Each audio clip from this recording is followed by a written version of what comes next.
As every week goes by, Rick Ross seems to be taking another public hit, and people are starting to notice. Ross, a quick Google search says that your net worth is $150 million. Is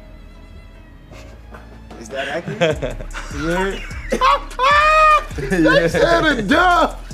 Glory though, morning glory. What it is, Monday morning? Yeah. What we doing today? How we turning up?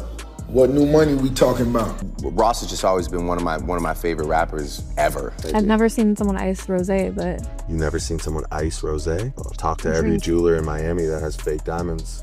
Really, they do that?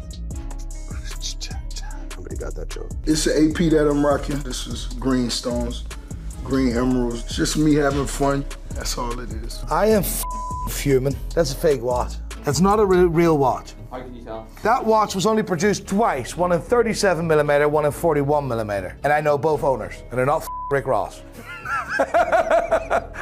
Well, I guess. Real talk. I'm just So who impresses DMX right now? Anybody? I'm surprised you don't like Ross lyrically, man. Ross be He's all right, man. He just talk about eating and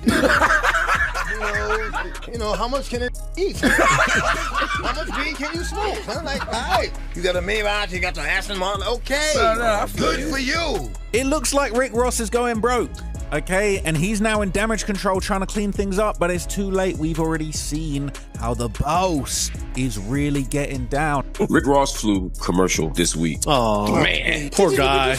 We ain't hired like Rick Ross in the airport neither. It's all good. Heading back to New York. Let's go next. It didn't seem to me like he was hiding because he was taking a commercial flight. Rick Ross looks so depressed to be flying with y'all junkies. Uncle Murder, you ain't never killed nothing. But what I want to do is give you and all your kids a free cleaning, free teeth cleaning. I know what 50 going through right now. He may not be in the mood for this, you know, Daphne Joy. That put a wet towel over his head. For the ones want to know where my jet at, I obviously didn't get the memo. It's being updated with Starlink. And I chose to fly commercial to Colombia to go party with Trick Daddy. When Ricky Rosé takes flights to 6 digits. I'm going to get some Mignon. The rapper who built his image around being the biggest boss, luxury, and endless wealth is suddenly making headlines for reasons that don't match that lifestyle at all. 9 figures. How'd you get there? It's called hustling nonstop. I have 25 ventures and partnerships. Just got back from Dubai. I'm going to Canada Friday. Tonight we in the club out here in the strip club. We performing. Itself will cover all my expenses for the year. It's just that consistent nonstop balance. You're only flying private, huh? I told myself I would not charter a jet until I was ready to buy it. But I told myself, and I waited those 20 plus years. Right. And when it was time for me, it was an investment. Also on the internet, Rick Ross is currently going viral because he was caught hiding while waiting for a commercial flight. And this is so wild framing because you could never catch me hiding while waiting for a commercial flight. You just saw me at the airport. First, there was the viral moment after he dissed Drake and later found himself caught up in a public confrontation that sparked non-stop debate online.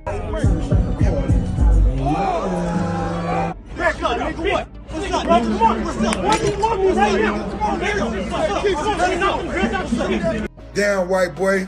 Kendrick done bust you in the head before y'all even finish the publishing splits. Then fans noticed heavy discounts, including 50% off concert tickets, which quickly led to more questions about his popularity. Most recently, cameras caught him traveling on a commercial flight with his hood pulled up, even though he's long claimed to own a private jet. Naturally, people started asking the same question. Is Rick Ross really running out of money? As we'll see, the real story may be even bigger than that. Ross insists his private jet is simply being upgraded with a massive $500,000 Wi-Fi system, and that's supposedly why he was flying with everyone else. There's absolutely nothing wrong with flying commercial. Millions of people do it every single day. The issue is that Rick Ross has spent years showing off an image of unlimited wealth across social media, making every unexpected moment instantly become a major talking point. Is it common knowledge that you mow your own lawn? I think everybody in Fayetteville, they kind of know when the weather's right and they see that big tractor out there. You are mowing, you're mowing your lawn. Like a John Deere or something like that? One time for John Deere. Look at it. What kind of rich cut his own grass? Why you out there cutting your own grass? Got the one with the radio, the AC in it. I tinted the windows. How many acres you mowing? Man, I'm not even sure now. I believe close to 400. When I go out and mow the lawn, I had a homies with me too. You're trying to save money, nigga? You don't want to pay for the lawn to get cut, huh? The AC broken in the... So we got a bunch of other smaller tractors. So when they see the big one out, they know that's the boss. Dude, that's the friendship I aspire to have. No, that's all a friendship. Your homies on the weekend, like, yo, what y'all? Yeah, let's cut the grass. No, that's some of the coolest shit ever. Before we look at the evidence surrounding his jet and whether his explanation adds up, there's another important part of Rick Ross's story that deserves attention. Long before signing his life-changing deal with Jay-Z, William Roberts II, better known as Rick Ross, was a talented football player at Albany State University, where he attended on a scholarship. To make all day, at that point, you had to be a top. Well, some stunners out here. A top football player in the country. Yeah. So who's all recruiting you? Everybody.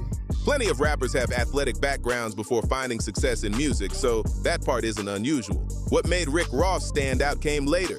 For years, questions have surrounded what happened during the mid-1990s, and critics have often pointed out that the details have changed depending on when the story was told. One of the loudest voices bringing attention to those questions was longtime rival 50 Cent, who repeatedly highlighted old reports and even referenced an interview with Ross's former girlfriend. Although 50 Cent wasn't the first person to mention it, he helped keep the conversation alive. Let me ask you a question. Did you know Rick while he was working in law enforcement? He was a correction officer. So we're clear he was a correctional officer? Yes, he was. Despite Rick Ross pushing back against those claims for years, reports that surfaced publicly in 2008 stated that he had previously worked as a corrections officer in a Florida prison. Recently accused you of working as a prison guard at one point, Rick. Is there any truth to that? No, that's not true. But that's disappointing to hear that he said that. He said that? A revelation that surprised many fans and became one of the most talked about moments of his career. It all exploded after one specific photo surfaced online. The image showed a 19-year-old William Roberts smiling while wearing a corrections officer uniform, and it immediately became one of the most talked about pictures of his career. Today, Rick Ross no longer denies that he once had the job. By the way, too, you worked, I don't know if you want to talk about it all, because were you a correctional officer at one point? I was, yeah. So going all the way back, when was that? How long ago? Maybe when I was 20. 20 years old? Yeah. You know, I didn't really get to make it to the prison. Because you got to go through training and all that, and I didn't last long. I may have lasted 4 months before they said, I was a little tardy. But he has described it as a short chapter, saying he was often late and only worked there for about 4 months. However, public employment records have painted a different picture. Those records show that William Roberts was employed as a corrections officer in Miami-Dade County for around 18 months, not 4, and they also indicate he maintained an excellent attendance record during that time. According to those same records, he was hired in December 1995 and resigned in 1997, earning an annual salary of roughly $26,000 before leaving the position. That difference between the public records and Ross's own version of events has continued to spark debate for years. Drake has repeatedly referenced Rick Ross's former occupation in their back and forth, making sure fans never forget that chapter of his past. Ross has just always been one of my favorite rappers ever. For many rappers, a revelation like this could have seriously damaged their career, especially if their image was built around being a larger-than-life street boss. But Rick Ross took a completely different path. After leaving that job behind, everything changed in 2006 when, as he famously said, in about an hour on some good kush, he created his breakout hit, Hustlin'. Soon after, he signed a major deal with Jay-Z at 29 years old, and his career exploded almost overnight. His debut album reached #1, an incredible achievement for a new artist, while his larger-than-life persona became his trademark. The beard, the sunglasses, the luxury cars, the huge Miami mansion, and the image of unstoppable success all came together perfectly. Slab, I'm handling some motherfucking business, homie.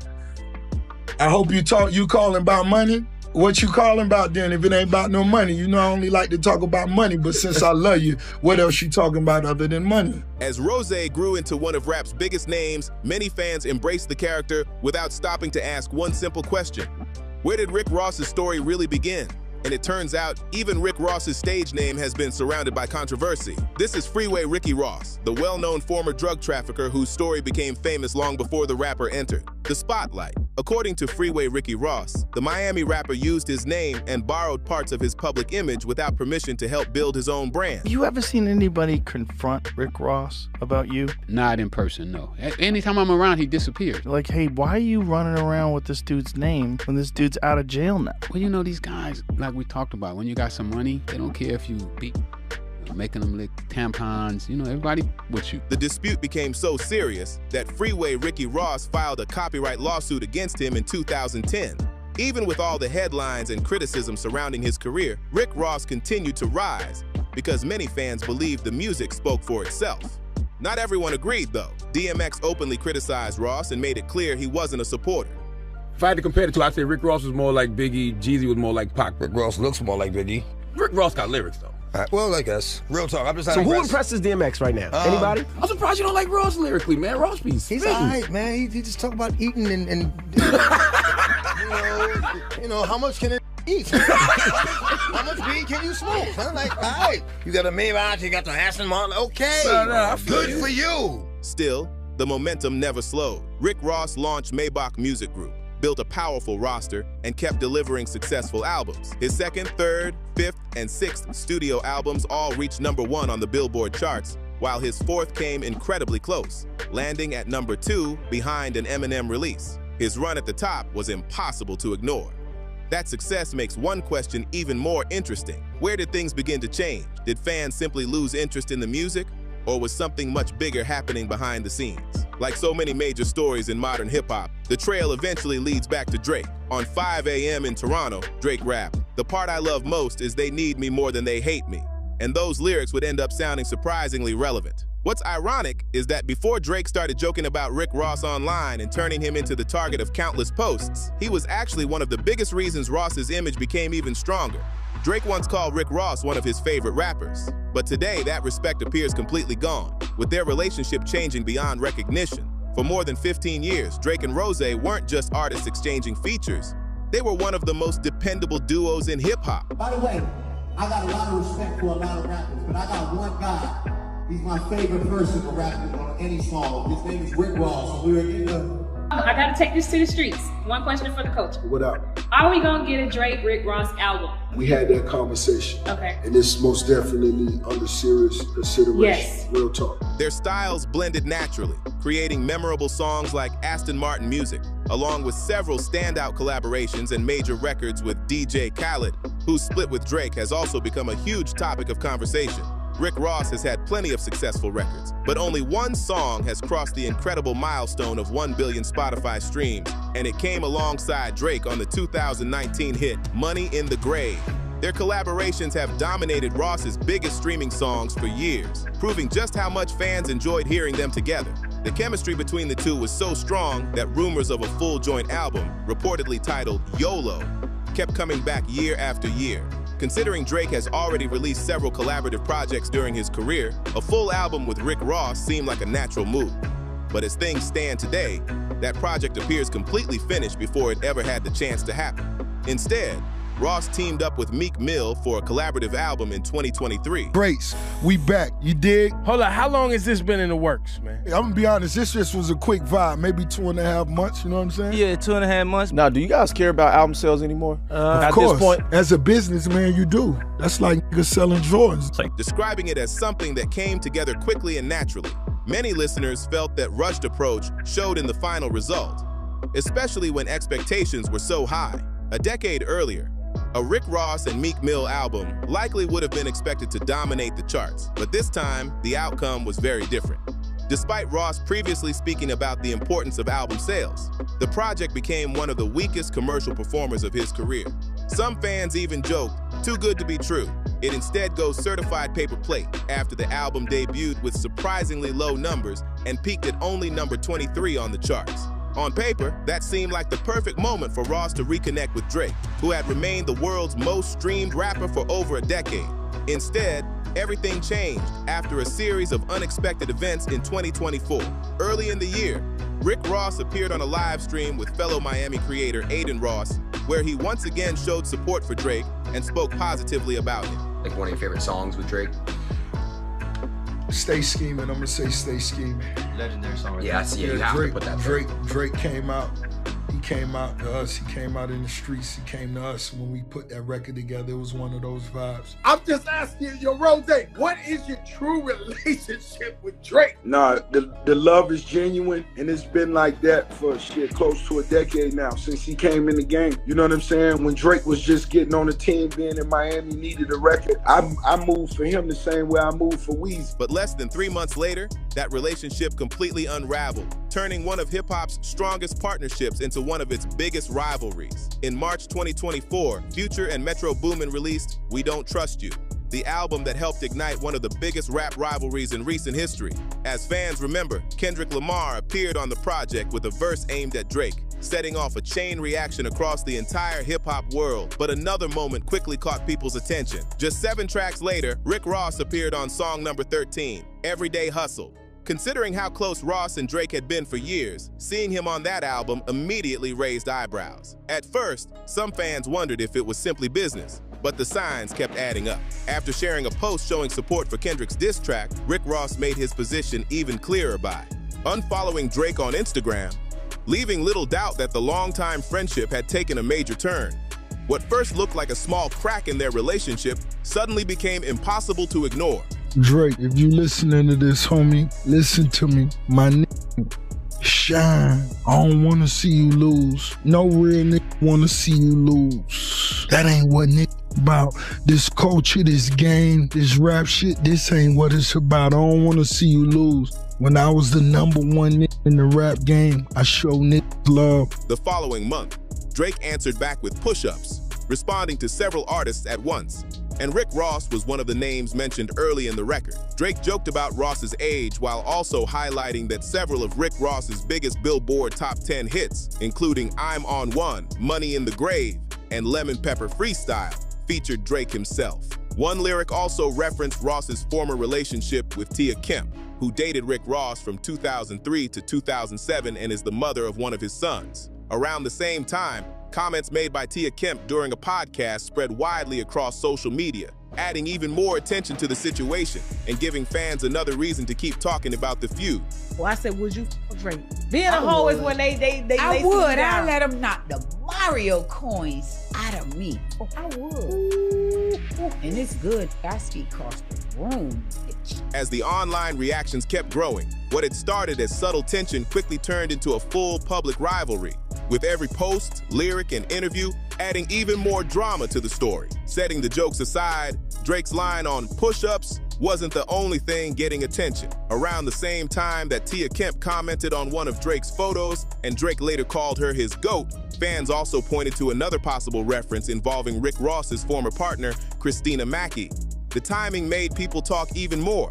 Right after Ross unfollowed Drake on Instagram, Christina shared photos showing VIP tickets to Drake's tour, along with front row seats for one of the sold-out concerts. That post spread quickly across social media.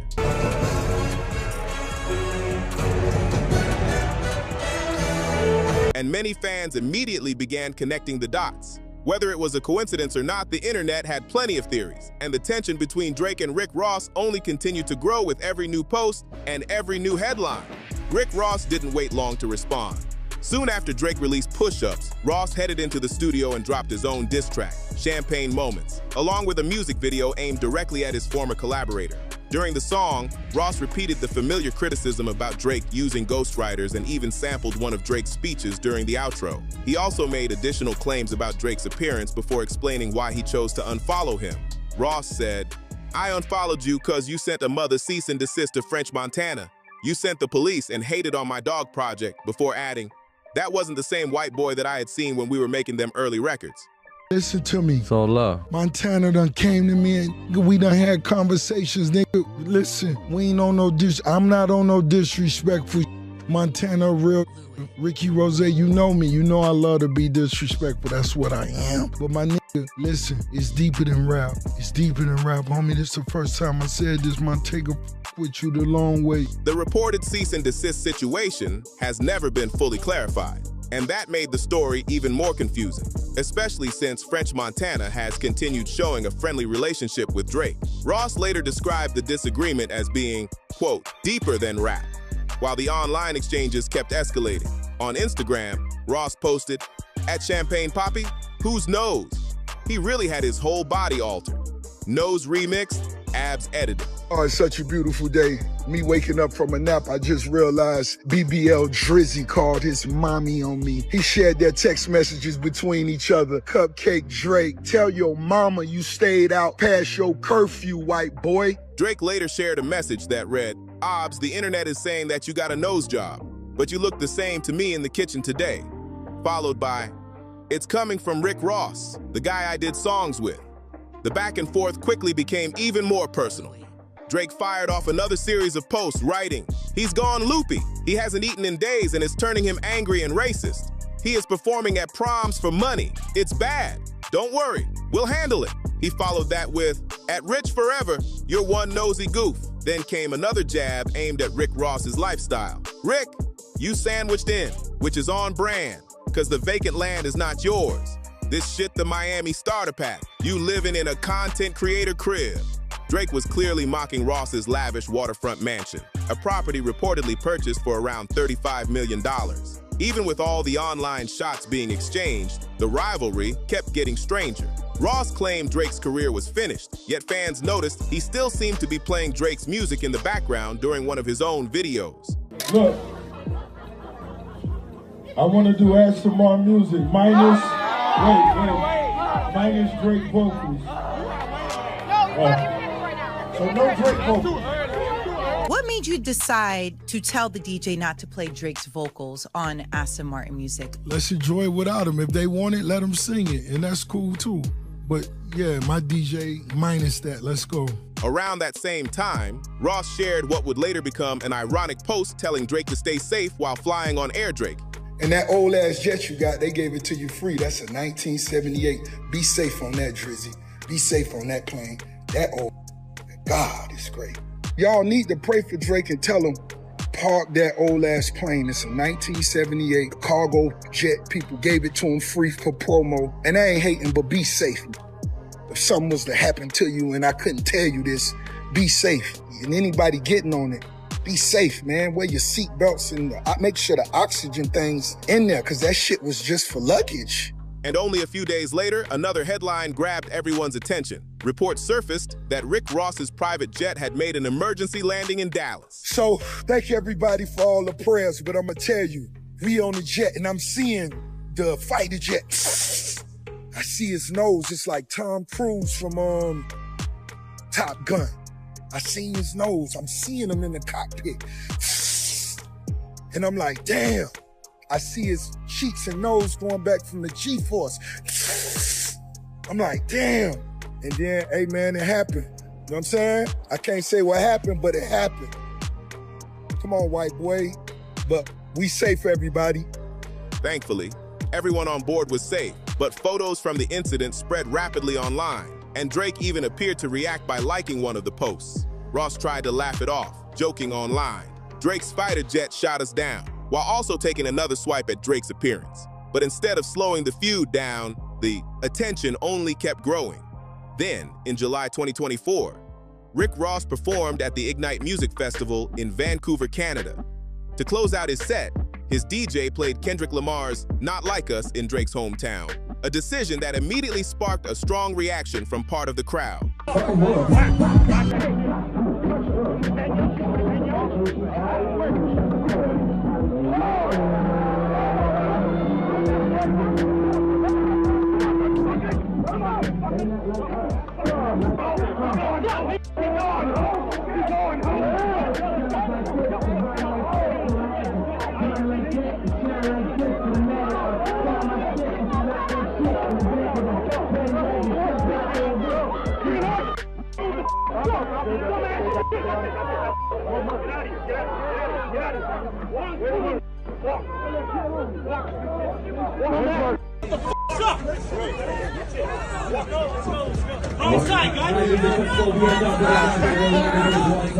Videos from the scene quickly spread across social media, showing a confrontation near the stage before security stepped in. The moment instantly became one of the most talked about incidents of the feud, proving that the tension between the two camps had spilled far beyond the music itself. I'm hustling every day. What's up? Every day. You gonna press us out in our f***ing city, nigga? What's up? Back up, nigga. What's up, bro? Come on. What's up? Why do you want me right now? Come on, nigga.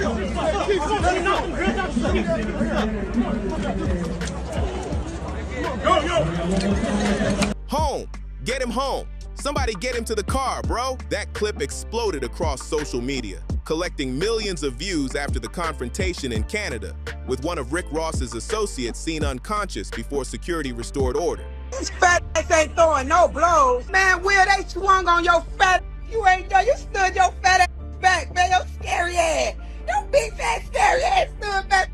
Looking good down from this angle. So he raps, you get punched in the face on some TLC shit, and TLC has 3 different meanings here, so pay attention. TLC, like the wrestling event where guys are obviously getting punched and they're fighting, you gonna need a chili ice pack for your left eye. So TLC this time is referring to the iconic R&B group, 2 members from this group whose names are Chili and Left Eye. And what's also crazy, the 3rd meaning of TLC, tender, love, and care. And the backstory behind all of this, Drake is rapping about an event that took place when Rick Ross got pressed after playing Not Like Us, and he just so happened to get punched on the left side of his face. He shouldn't have been there. That's it. The security tell me he shouldn't have been there. Yeah. Nothing about what was on that video say Rick Ross should have been here doing this right now. Drake appeared to react to the viral moment, and 50 Cent added even more attention by posting, "My guess is you won't be going back to Canada," while sharing a video of Tia Kemp laughing. Just imagine if I had the chance to slap 50 Cent with this shit right here. Come get it, 50. Rose, the history with you and 50, is it better now? You guys now friends, like you guys talk now, or is it still no relationship? Nah, homie Wash, we've never been cool. From day one? No. This is a big business you guys are a part of. You guys are 2 of the heavyweights in the business. I mean, what is there to talk about? A lot of things to talk about. History, the beef. What kind of history? That he couldn't dress? That's all I used to tell him. Yo, you can't dress.